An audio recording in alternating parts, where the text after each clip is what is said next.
welcome to the Conversations with Kai Mann show. I'm your host, Kai Mann, and this is the show where we bridge the gaps one story at a time. And today we are talking with Adra Young. Adra, who is a native of Gary, Indiana, and has served the public school system for over 20 years. She's also an author, a book reviewer, and a food critic. Thank you for joining us today, Adra. And thank you so much for having me, Kai. You are quite welcome. Well, I'm glad to have you on the show so that we can talk about everything that is Adra. You have a book called The Misfits, and I really want to talk to you about that because it involves something that is really going on from a virtual standpoint as well as across the nation in our schools, and that is The Misfits, which is about bullying. Tell us a little bit about the book. Absolutely. You have got middle school youngsters. There was a young lady, or a young lady, shall I say, who goes by the name of Linda. And Linda just made it her point to torment the four youngsters, the main character being Chelsea and her three friends being Brandon, being Joshua, and, of course, Megan. But they come together to remedy the bullying epidemic that takes place with them within the school setting as well as with Miss Linda, who is a terrible, terrible, terrible antagonist, by the way. Wow.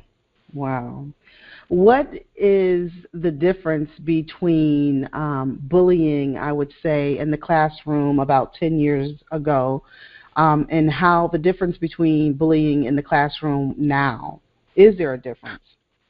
To be honest, the only difference, in my opinion, is that we are paying more attention. And if we did not place a concern on it, or if we did not make it imperative, we're making it imperative now simply because we have a percentage of suicides taking place.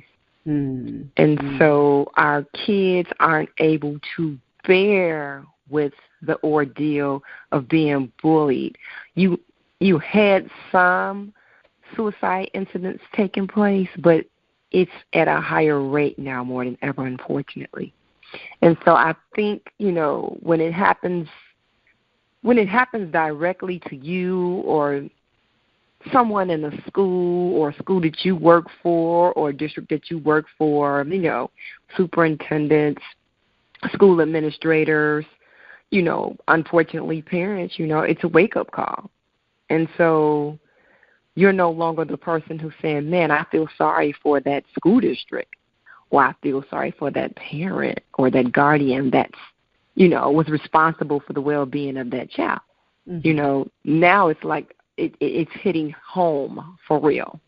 And so with that being said, I would actually say nothing has changed as far as the school or the physical bullying that takes place, except that we're taking it more seriously.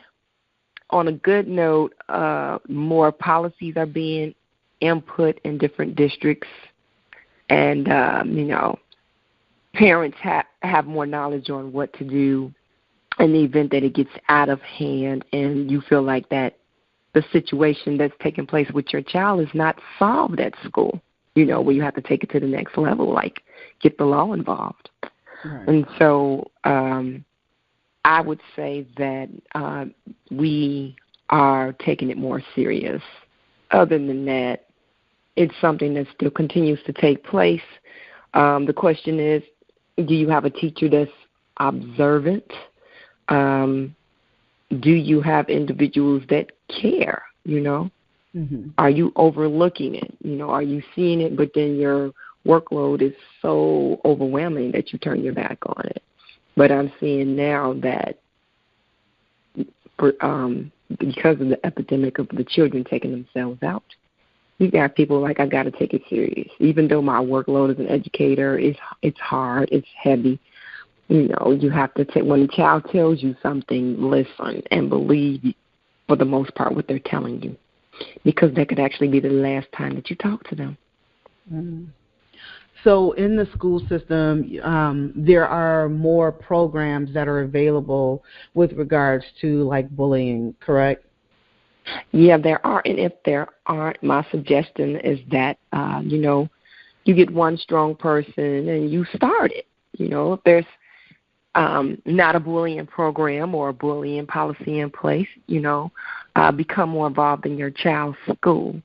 Get involved with the counselor, get involved with the administrator. And if there's not, find out how you can begin one in your school. And I've come to find that once something or an individual starts something, then other people who were thinking the same thing will join you at that cause. And so if there's not one at this point, a bullying task force or, parents that get together and discuss the issue in the parents' groups, start one. Start one. Be about the change that you want to see. Right. So you've been selling this book, The Misfits, and I'm quite sure there are a lot of responses that you're getting. What are some of the responses that you're getting from the book? How unfortunately you can identify, with some of the situations that are taking place with the characters. Prime example, the main character is being bullied because she doesn't have the hippest clothes. And it just brings you back to this era, the millennials. If you thought Generation X and generations of individuals were rough to deal with, then try the millennials. You've got social media. Image is everything with them now. And so they're more so impressionable about items and how they look and how they feel more so than we were. But, it's in your face. It's on TV. It's on radio. Appearance is everything. Fitting in with the right people is everything. And so I, unfortunately, I work with the millennials and I provide services, but I don't think I would want to be a teenager in today's time. It's hard. It's tough. And you would really think that that it wasn't that way, because when you think about some of the millennials and how they're more accepting of a lot of things, but yet and still there's still that that bullying piece of it, or what people would call is that hateration that's going on. What are some of the things that we can kind of look for as far as our children, our nieces, our nephew, to kind of be aware of? Because not all the time children will tell you that they're being bullied. Are there any changes in their attitudes or their characteristics that we should watch for? Absolutely. And one is I'm sick all the time. Okay, because children will get sick, a cold will come, a flu will come. But every other day, if there's an element going on to the point that they don't want to go to school, that's an indicator that they just don't want to go to school to be antagonized or be tormented. School is supposed to be a safe place. Who wants to go to school feeling and then, coming home feeling worse than when you entered the school building in the morning?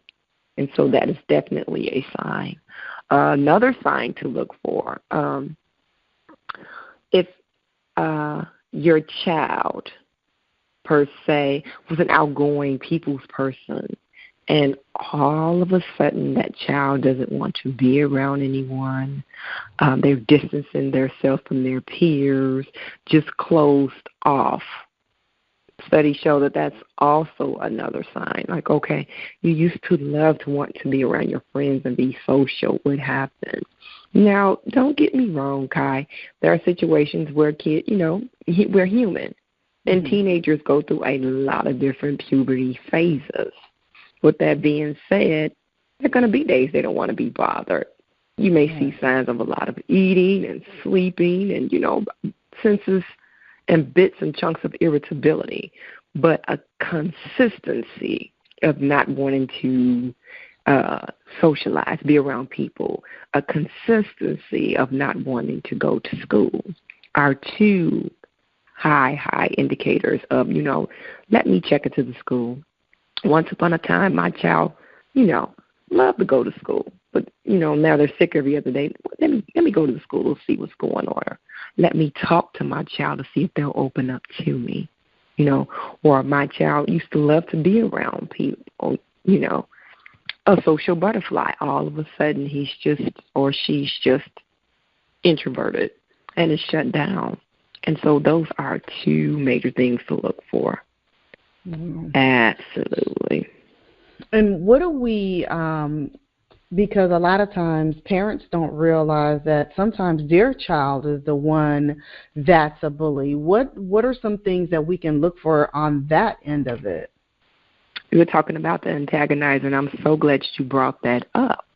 And this is why I believe that both should be dealt with, the antagonizer as well as the victim. Unfortunately, the antagonizer, believe it or not, deals with a lot of bullying at home, and so it's environmental. It could be coming from an older sibling. It could be coming from their parents. And in that antagonizer's environment at home, that's normal. And so because they have no leeway or how to deal with the frustration of what's being placed on them, they take it to school. And they begin to identify in their minds who may be timid or weak or just simply a person that would allow them to do physical things to them as well as nonverbal things to them. Wow. Well, on that note, we are going to take a quick break. This is the Conversations with Kai Mann show. We'll be right back. Don't go anywhere. Ayala Inc., an innovative, navigational, and creative company that works with its clients from the inside out. We believe in walking our clients hand in hand, from concept creation to brand management. Our innovative process assists our clients in conceptualizing, developing, building, rebuilding, or restructuring their lives, businesses, and brands. Are you ready to be seen, heard, and remembered? Contact us at iologyinc.com.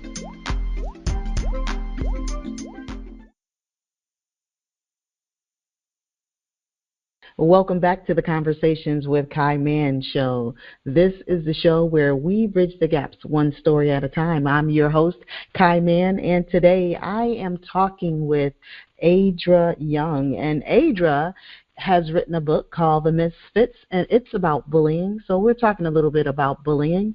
If you've missed the first part of the show, Adra, when we were talking before, we were talking about a little bit about the antagonist and how that they may be going through some things at home themselves where they're being bullied either by their parents or by their siblings.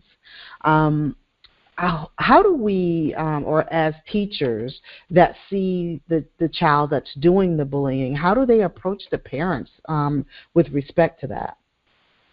Well, first, it always starts off with a conference.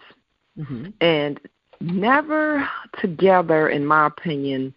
I would always recommend separate conferences, even though, for some reason, initially both parents end up together. I know that's the situation with the physical confrontation, but the reason why I'm saying this, and I know people are like, is this woman crazy? I'm saying it. Just please hear me out, listening audience.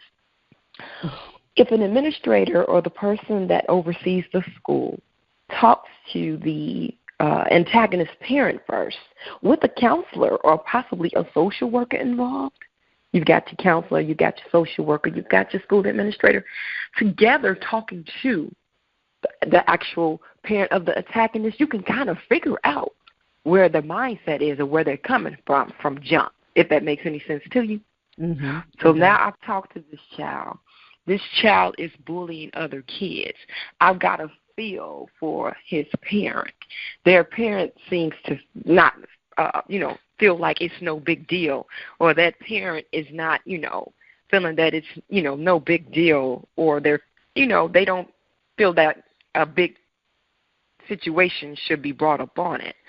Or should I say that they're feeling like, why is this such a big deal? Kids bully, So the mindset of those parents. Then once you talk to an antagonist, the parents of antagonists, then you can decide, after you talk to the child that's being bullied parent, you can formulate how you want to have the conversation with the both of them. Mm-hmm. But I always just think, and as a matter of fact, I know that in this situation, 2 conversations should be held prior to the conversation taking place with both parents and when it deals to bullying. Because unfortunately, you have some parents who don't think it's a big deal. And I think that's sad, but that's the real world. You really do have parents coming in saying, and you called me in for this. I have a busy schedule. It's not affecting them because it's not affecting their child. Right. However, once you get a sense of the antagonist, the parent of the antagonist, I think it's best you let the parent know who's being bullied. You know what? We've come to decide that, hey, we've had a conversation with that parent first. We're having a conversation with you second. Together we can now have this meeting. But if we don't get the outcome that we need, then we can talk about the next steps that need to be met. Because it's sad. You'd be surprised. Even if you pull up some of the videos, guys, you have a lot of parents that feel like, okay, and? Oh, wow. Because it's not happening to that child, which lets you know that the mindset is something not normal going on in the home or at the home front. Because they're teaching that child it's okay. And then 9 times out of 10, a lot of things are being done to the antagonist, and then they're bringing it to school, per se. Mm-hmm. So there you have it. Now, I know that you are certified in suicide intervention. What are some of the signs, like when you're looking at a child? Because, even I guess sometimes as parents, we may look at them and they, not as happy as they used to be or whatever. But how do we know for sure, like, our children is one that is prone to suicide? Because a lot of parents would think, not my child. Exactly. First of all, it goes back to what you said, Kai. A lot of kids don't open up and tell the parents until it's too late, which is why it's so important, because we don't know. We have to continue to pray. We have to continue to pry, And I do pray, and I mean P-A-R-Y as in go to God, but I'm also like P-R-E-Y. Sometimes you can't be your child or children's friend. You've got to. I've got to look through some drawers. You've got to open up some doors at night when you sleep. I'm going to eliminate some of this privacy factor because as a parent, I love you, and I need to know what's going on, because it would just, my whole life would go upside down, or it would, things would never be the same, And you talk to parents who have had children that have committed suicide. They have a look abysmal. It's just undescribable, They're coping. They're getting through, but a part of them is gone as well, because they're feeling, like if I only could have did this, or, what if I would have done that? And so I say that, you just have to look through cell phones. I personally, and we'll probably get attacked for this, but I just think it's too much privacy. Back in the day when we were growing up, privacy, really? I got the privacy, honey. But, you have to be more involved, and, don't be afraid to, don't be afraid to get closer and do things. And fear of, my child is not going to like me for doing this. You want your child here on this planet. And so you have to, if you're feeling like something's not right and you have that God-given parent intuition, that's God telling you. Look through those drawers. Search through that phone. Go through those clothes. Look under the bed. Keep asking your child questions. I don't care if they say that you're getting on their nerves, or mom or dad or grandma, grandpa, uncle, auntie, back off. No, I love you, you see.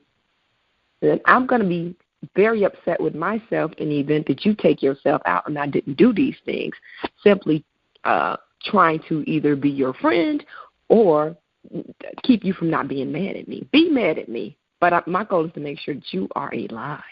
Right. I know that also there has been a conversation about race within the school district. Talk to us a little bit about that particular conversation and what's going on with that. Oh, my goodness, phenomenal.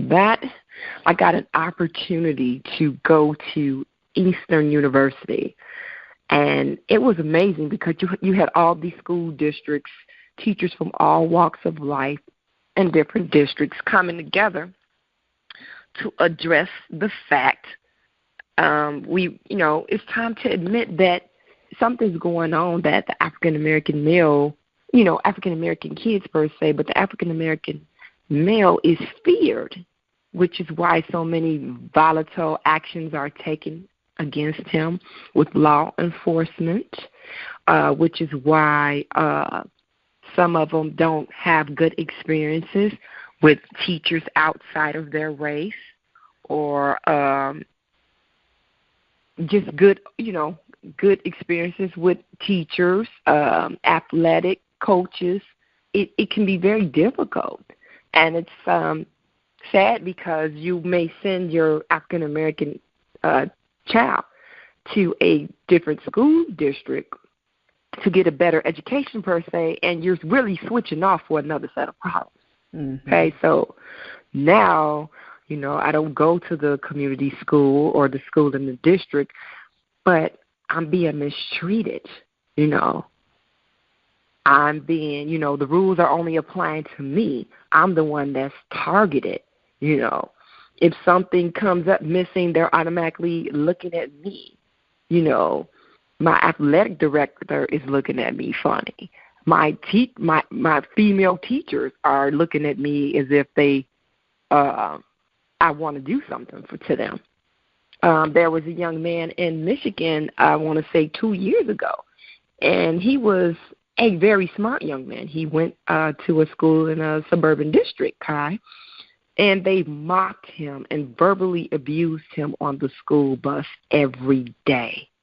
Do you hear me? It was terrible. He was called every name except the child of God. But he had enough sense to videotape the footage. And believe it or not, it would have not been believed had he not had the footage. Wow. You see? And so we trade off for a different set of issues. But back to that, people were just admitting their fears about biases and never working or having experience with African Americans or having experience with people in rural settings. But the target was the African American student, male per se, and how to get rid of the fear that you may have in the event that you have to educate him. Right. And so some very, very powerful stuff. We had even come to find that a couple of sisters who were teaching in the suburbs had issues with their sons attending schools in the suburban districts. Wow. And so it gets deep. But that's the kind of stuff that needs to continue to go on. Not a couple of conversations and then you drop it. It needs to go on. Right. If I had an opportunity to be in that again, I'd definitely do that again. Absolutely. That's needed. Because, to solve problems, it's going to take being uncomfortable in the beginning anyway. But, it's got to be addressed. We can't continue to put that or try to slip that under the rug as if it's no big deal, because it is a big deal, a very big deal. Right. And why do you think it is 2017? It's not like it's 1907. It's 2017. Why do you think that we still have those issues in the world, per se, not just, even in the school district, but just in the world? Why do you think that is? To one big word, well, I'm not going to even say big word, one small four-letter word, and that being fear. And I, for the life of me, am still baffled at what is everyone so afraid of. Why aren't African American males given the same opportunities when they're pulled over, by law enforcement? And I'm like, if it's that much of a fear, then perhaps you need another career where you don't, you don't work for the government, or you don't socially work with people, because I'm like, if you're afraid of a certain population of people, then you don't need to work with people at all, because it takes all types to make the world go round. It takes all types. But yet, the color of someone's skin, or the melanin in someone's skin, scares you. And so, to me, that's a psychological issue within itself. Psychological issue within itself that we are still trying to solve. Unfortunately, there's nothing that we can do about other people. We can do for ourselves. And I say, you just, unfortunately, as a black young male in this country right now, you've got to be not triple cautious, quadruple cautious. You do. If you're driving, do not drive. Do not drive beyond the speed limit. Always have your license on you. It's sad, because the rules only apply to us. Don't talk back. Don't give them a reason to do something to you. And it's sad that you have to be that way, but unfortunately, the way that the country is now, we have to, Kai. I don't know if you've seen this commercial, and it's out now, and it's the tale of how to deal with a cop. And it's a white father talking to his son, and it's an African-American father talking to his son. And it's sad because the conversations that they have are totally different. Mm-hmm. You have the Caucasian father telling the young white male, remember, the police officers are your friends. But yet the commercial ends with the African-American father saying, don't do anything to get killed and come back home alive. And so it's deep. You can pull that commercial up. I will make sure I do just that. I haven't seen that. Seen that. That commercial is deep, and it's two dads explaining how to deal with law enforcement. And the stories are totally different. And unfortunately, it has progressively gotten worse. But I talk to my nephews all the time, and I know I tell them, it's not fair. Life is not fair. But when you are put into that situation, your goal is to make it home alive. I feel just like that black father telling his son, I'm not telling you they're your friend, that they are your friend. I'm telling you, keep a level head, answer the questions, come back home alive. And that's a shame, but that's what we have to tell them. Right. Well, we're going to take another quick break. This is the Conversations with Kai Mann show. Don't go anywhere. We'll be right back. Elevation Nation Media Group, an entertainment agent for media coverage and access. We create and produce inspired development video and audio content, such as films, short films, documentaries, talk shows, transformational reality shows, radio shows, podcasts, PSAs, commercials, video profiles, and video resumes. Why Elevation Nation Media Group? Because we elevate you by any means necessary. Contact us at www.elevationnationmedia.com. And welcome back to the Conversations with Kai Mann show. I'm your host, Kai Mann, and this is the show where we bridge the gaps, one story at a time. And today we are talking with Adra Young. Adra is the author of The Misfits. She is also a teacher. She has been in the school system for over 20 years. She's also a book reviewer as well as a food critic. I met Adra some years ago. I want to say, 2013, 14, somewhere around in there. Yes. You were a food critic. You had the Cooks and Books show on the urbanradionation.com station, and we met there and became fast buddies, I would say, sisters. It's been great to actually talk with you. I know that you recently have moved back to Gary from Detroit, and what's that move been like for you? Oh, my goodness. If I couldn't, the first thing that comes to mind is GP. Honey, growing pains. Yes, even at my age, growing pains. And, a lot of transformation, a lot of acceptance because, I'm still dealing with the fact that my mother is no longer here in the present world. Oh, I miss my students so much. As a matter of fact, Kai, I got a call from one of my kids in Detroit yesterday. Did you? And he was telling me he was doing good, and he told me that he loved me, and, of course, I told him I loved him back. And so transformation. But transformation can be difficult, and growth can be, I'm just going to say growth for me for the last 14 months. My mother got sick in April, and so I took the medical from Detroit last April. So from April 2016 to 2017 makes a whole 12 months. Mm-hmm. Carrying forward, we've got May, June, July, August, September, October.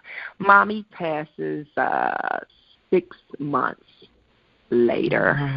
Wow. And so after her passing in October of 2016, I moved. I permanently relocated back to Gary, Indiana, a place that I have not lived in since I was 18 years old. Wow. And so I'm like, wow, I'm learning the ins and out of the city that I was trying to run away from and never come back to again. But it's just funny how things happen, because if someone would have said you're coming back home, I'd have been like, yeah, right, and I'm here. Right. And so I am adjusting. I am making the necessary changes to be successful. I have to be honest, and a lot of African Americans will not admit to this. I still have to talk to a grief counselor. I'm still hurting a whole lot, on top of the transformations of having to resign from my job because I was not given any more time to take care of my mother, who was diagnosed with terminal cancer. And, having to give that up, which I would do again for my mother. Having to adjust to living in a city that I have not lived in, and over 20, you might as well say over close to 30 years, actually.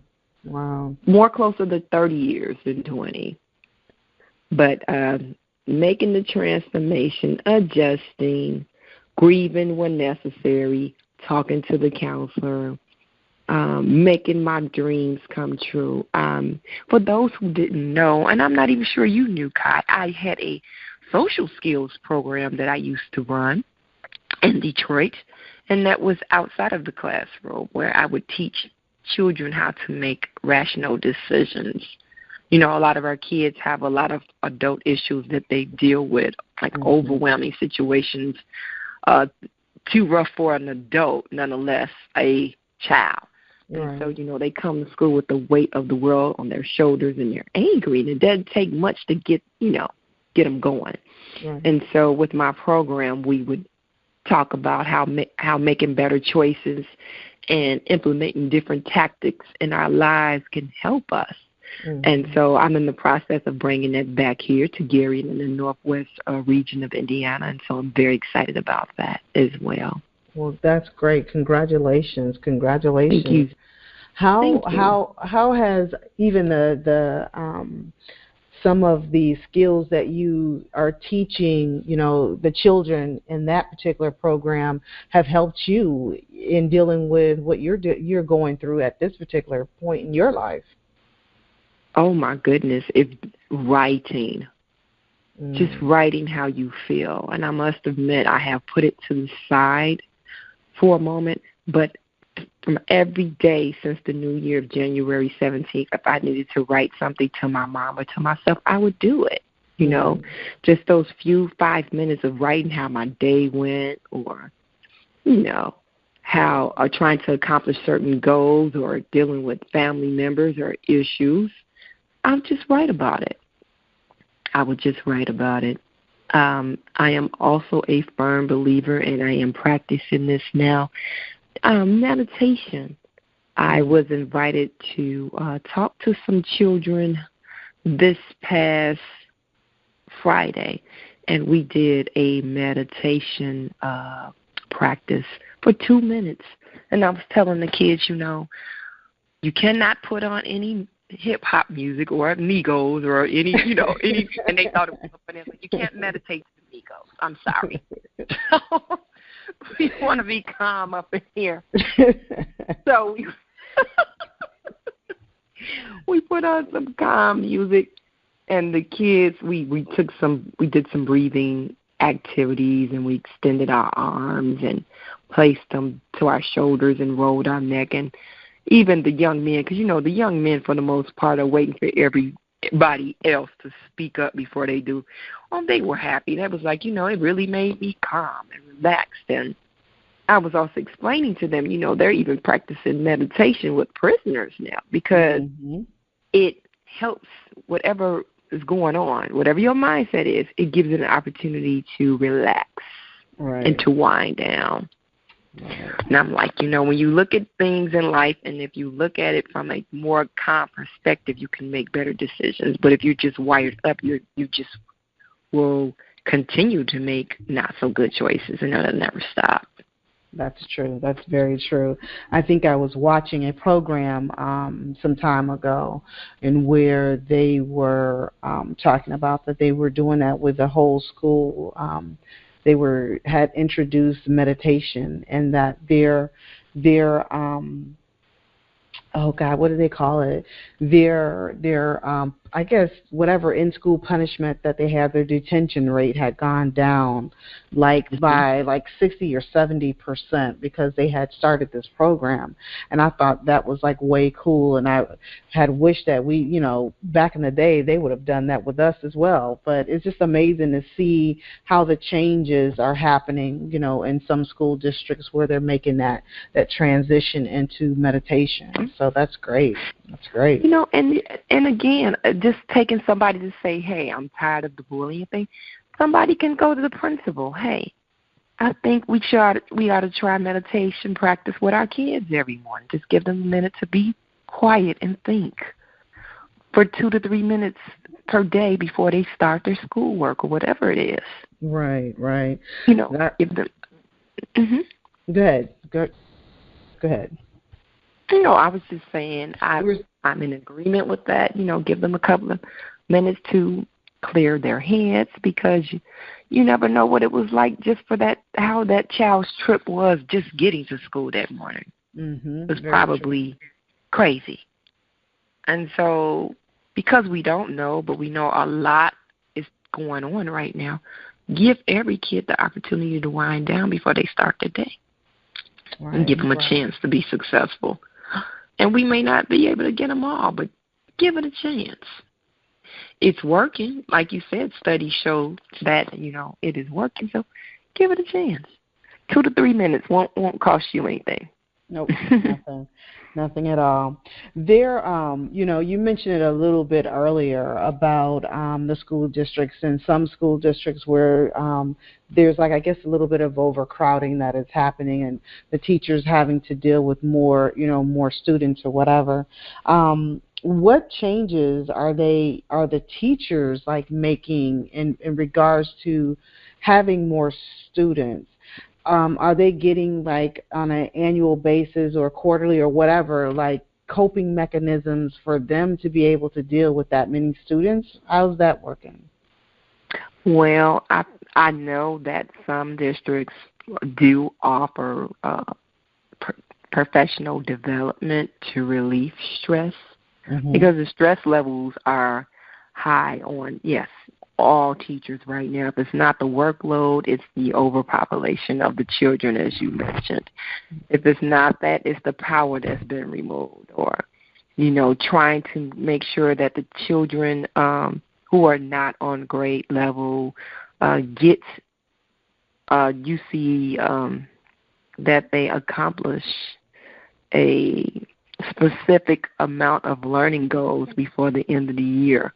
And if not, it falls on you. So, yes, pressure is at an all-time high for the educator.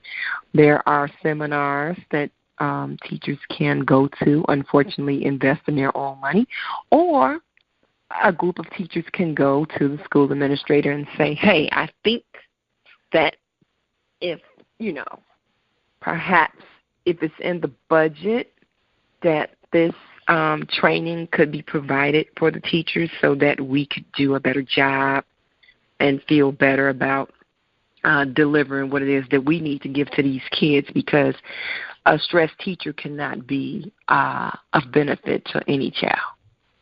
And I think people don't realize that.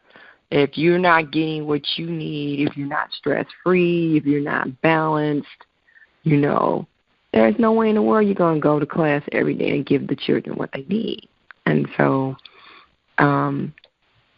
again, professional development, it's usually provided. Unfortunately, if it's not provided, a lot of educators that are passionate and sincere sometimes will pay for those PDs.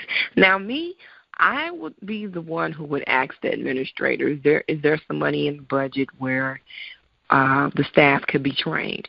Or, send a couple of your teachers to go get the training and have the teachers come back and present the tactics to the educators, if that makes any sense to you, so that, you can get some tips on how to wind down and, how to relieve that unnecessary stress.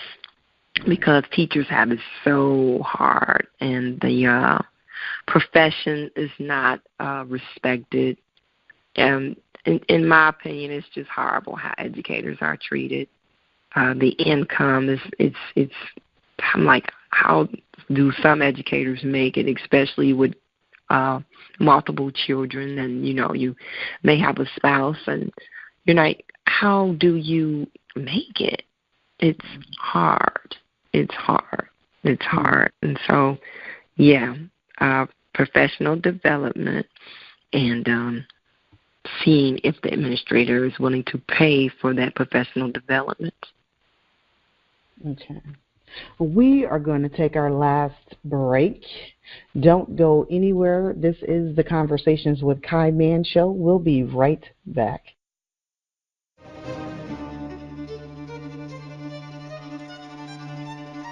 Hello, Detroit, and welcome to the Secret Society of Twisted Storytellers, where real people tell true stories live on stage. No notes, no poetry or Dr. Seuss, just the truth from their lips to your listening hearts and minds. Stories so raw and revealing, so hilarious, human and healing, they will move and inspire you. Take a break from what you usually do. Come out, connect, meet old friends and new. Every third Friday at the Charles H. Wright Museum of African American History. Visit www.secretstorytellers.com to watch videos and for info and tickets today. And welcome back to the Conversations with Kai Mann show. I'm your host, Kai Mann, and this is the show where we bridge the gaps one story at a time. And we are talking everything from school districts, bullying, we are talking suicide, teen suicide, everything dealing with the children and dealing with the school system with Adra Young. Adra, thank you for coming on the show. We really appreciate you. Oh, I am so glad that you have given me the opportunity to be on the show. And congratulations, by the way. You are rocking it, sister. Thank you. Congratulations on the birth of your network, and continue to extend and expand.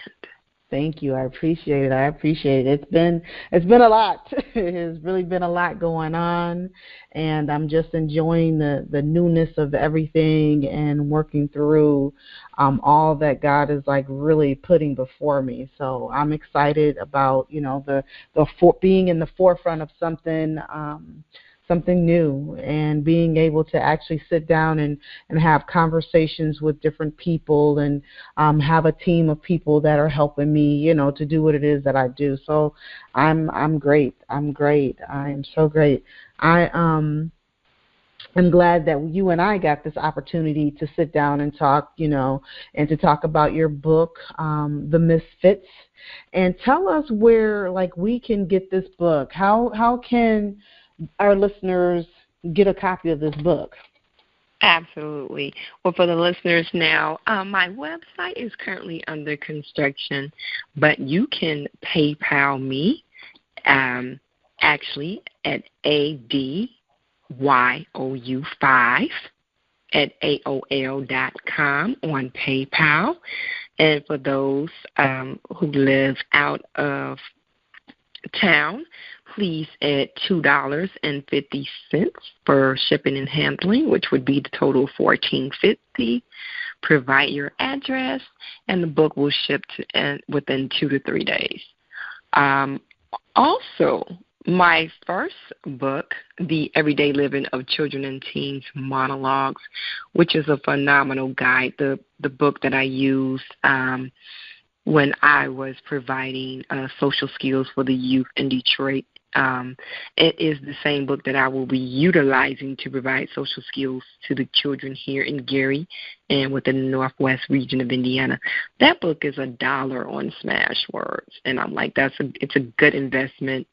I assure you that once you read it, you will come out with a different perspective on what our children are dealing with and why they reenact or act the way that they do when being placed in certain environments or certain situations. Great. Well, I am imploring my listeners to make sure that they get a copy of that. Again, that's on Smashwords. And Adra, can you tell us again the name of the book? It is The Everyday Living of Children and Teens Monologues. I'm also encouraging individuals who are listening to follow me. I am Adra Young on Instagram. Great. So there's one last thing that I want to kind of delve into, only because I've been really paying attention to some of the things that are happening here in Detroit. But what do you think is going on with the school districts across the country, where a lot of schools are closing? What are your thoughts with regards to that? Okay, my honest belief is that there is a genocide going on, and if we don't wake up and see it for what it is, we're just going to all wake up in devastation. Schools are being attacked, and it's about greedy people with the wrong intentions in mind who do not care about the everyday common kid or the everyday common parent as a whole.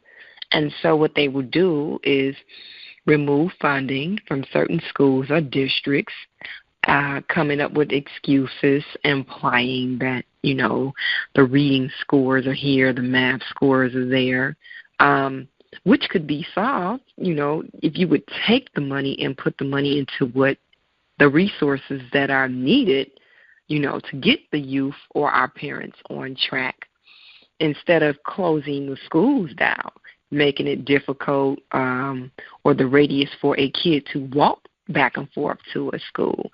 Or what about parents who can't afford a car?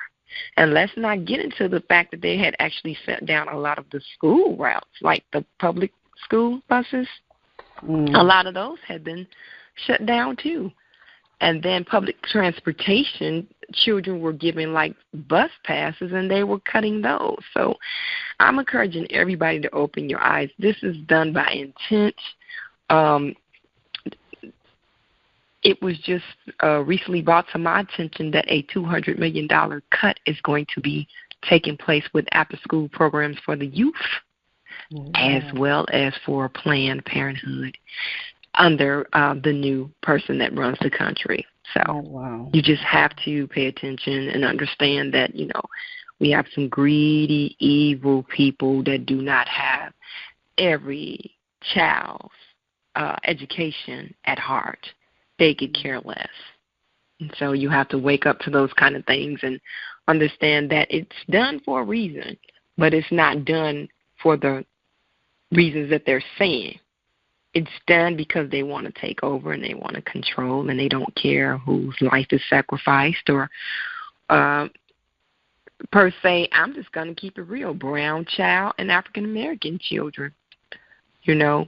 Prison is big. The prison system is big business, and I'm not sure if people are aware of that. But if I can put you in jail and you can make a license plate for 8 cents, you know, in the real world, instead of paying you $12 an hour, and I could put you in jail. You know, you got to look at things for what they are, and just make sure that you have the strength and the guidance from your elders or whoever your mentors are to not make the mistakes to fall into the traps, because you can easily fall into the traps.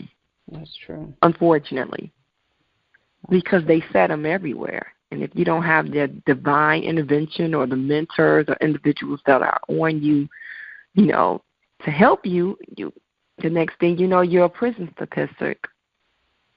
So more prisons versus that's the overall question. I've danced around it because they're building more prisons than schools, Miss Kai. That's why. You're absolutely correct. You're absolutely correct. That is exactly what's going on. Well, I am glad that you came on the show. I am happy that I got a chance to speak with you. I want you to leave us with something that we can hold on to for the rest of the week. Absolutely. And this has been my all-time favorite for the last 8 years. And if we all did this, we could all get ahead and get past the crabs in the barrel syndrome. The best exercise in the world is to bend down, extend your hand, and pull someone else up. Simple as that. Now, whatever they do once they get up, that's on them. The question is, did you do your part? Did you try to help someone in need to make their life better? You know, now after you help lift them up, that's it. I've lifted you up. Let me see what you're going to do. What are you going to do from this point? But be sure to do it. Right, right. Well, make sure that you guys will go on Instagram and follow Adra at Adra Young. Make sure that you get a copy of her book, The Misfits, talking about bullying. And again, what was the other book, Adra? Absolutely, and you can order that one. The link is actually on my Instagram page for that one. But it is called The Everyday Living of Children and Teens Monologues. All righty. Well, thanks again for coming on the show. I appreciate you. It has been my pleasure, and thank you again. Thank you. And thank you for listening to the Conversations with Kai Mann show. Join us weekly on Wednesdays at 7 p.m. Good night.